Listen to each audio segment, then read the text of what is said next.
Welcome back. California Congressman Devin Nunes is expected to file a lawsuit against the Washington Post. He says he wants accountability after years of misinformation about collusion with President Trump. Congressman Nunes is the ranking Republican on the House Intel Committee. He joins me right now. Congressman, it's good to see you this morning. Thanks very much for joining me.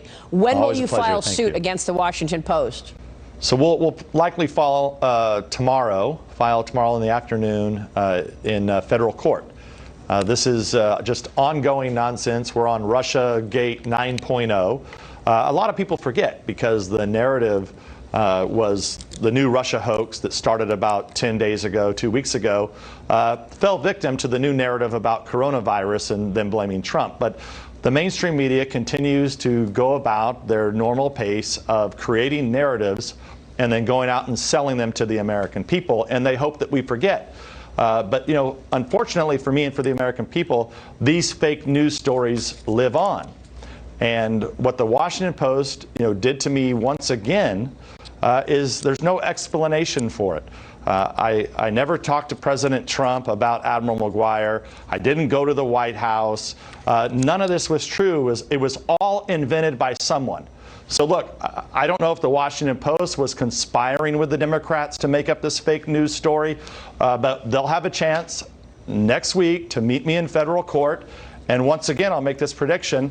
The Washington Post will be nowhere to be found. Anytime you try to hold these fake news companies accountable, they do everything but meet you in federal court. Well, so they'll stall, they'll delay, but ultimately we'll hold them accountable. What happened to your suit against CNN? I mean, they're going to say free speech.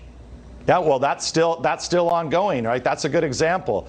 Just a few months ago, after their impeachment hoax blew up in the House of Representatives, what did they do? They said that I was doing nefarious things in Vienna, Austria, when in fact I had proof that I wasn't in Vienna, Austria when they said that I was there. This is a very similar case in that they said that I spoke to the president, went to the White House, and spoke to the president about Admiral McGuire. Look, I was in Tulsa, Oklahoma on the days in question. All the Washington Post had to do, Maria, is real simple. All they had to do is go to my social media. There's hundreds and hundreds of witnesses in Tulsa, Oklahoma. I wasn't talking to the President of the United States. The Intel Committee, I mean, must have been, part of this with CNN and the Washington Post as well, because you have John Brennan over there on, CNN and MSNBC for 3 years saying the president committed treason. You have Adam Schiff all over TV also making these charges. What is your take on John Ratcliffe, who is a regular on this program, a friend of Sunday Morning Futures? Congratulations to you, Congressman Ratcliffe, for being nominated by the president for the new DNI, Director of National Intelligence. Is this going to help with these agencies that are obviously getting caught up with the media's narrative? Well, if you look at the most important issue today that we have within the intelligence agencies, and because on many fronts, the 17 agencies are doing a good job, right? We took out Soleimani. We're taking out terrorists in Yemen. They're doing a really good job. But where do we have a problem? The American people are losing trust in the Department of Justice and the FBI. So the most important issue at the highest level is building back that trust. And who better than John Ratcliffe, who actually was one of our lead investigators, who got to the bottom of the FISA-gate and Russia-gate hoax. He's the one that really knows this issue. And so it makes a lot of sense to put John Ratcliffe in there. The Senate should quickly approve him because he's a man that really knows what he's doing and get to the bottom of a very serious problem, which is, how are we going to continue to go after terrorists and others if the American people don't trust the Department of Justice and the FBI. And if the agencies are using the tools we use against terrorists against Donald Trump, which is what happened in 2016. Stay with us, Congressman. I want to get your take on the president's efforts for peace in Afghanistan. Stay with us. Well, the U.S. and the Taliban signing an historic peace deal yesterday in Doha, Qatar, with hopes of ending America's longest war, which began in 2001. I'm back with House Intel ranking Republican Devin Nunes, and you just made news about your lawsuit against the Washington Post. That's going to be tomorrow. I want to also get your take on this, Congressman. Well, thank you, Maria. It's great. As always, I think people are just sick of the Washington Post and the fake news media.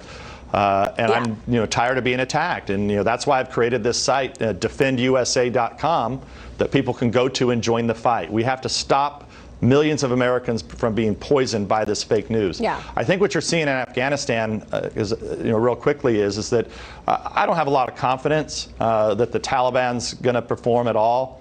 But what President Trump is doing is he's giving a runway for the Taliban to land on. I just think it's impossible for them, but ultimately we'll see where this goes. If you look at probably what the future is, they'll probably spoil their chance once again. And ultimately what we'll be left there with is a powerful force to take out terrorists, and all the international money will dry up. I think the American people and our NATO allies are tired of spending money on these failed governments, and we're just not in a position to try to rebuild Afghanistan anymore. So it'll end up being a small force, and they'll be left with their mountains and goats and tribal warfare.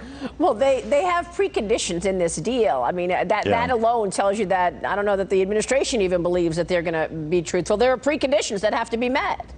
Look, these are extremists, and the problem here, I think, that the administration's giving them a landing spot. But the Taliban for a long time has been connected to Al Qaeda, the Haqqani network. Yeah. For years, I mean, they have blood on their hands of American soldiers. And look, we always hope for the best, but we have to expect the likely scenario here is that they will fail again. And it's sad. Millions of Afghans will suffer, but we as American people, we have to stop spending money on this failed rebuilding effort in Afghanistan. All right, we will leave it there. Congressman, it's good to see you this morning. Thanks so much.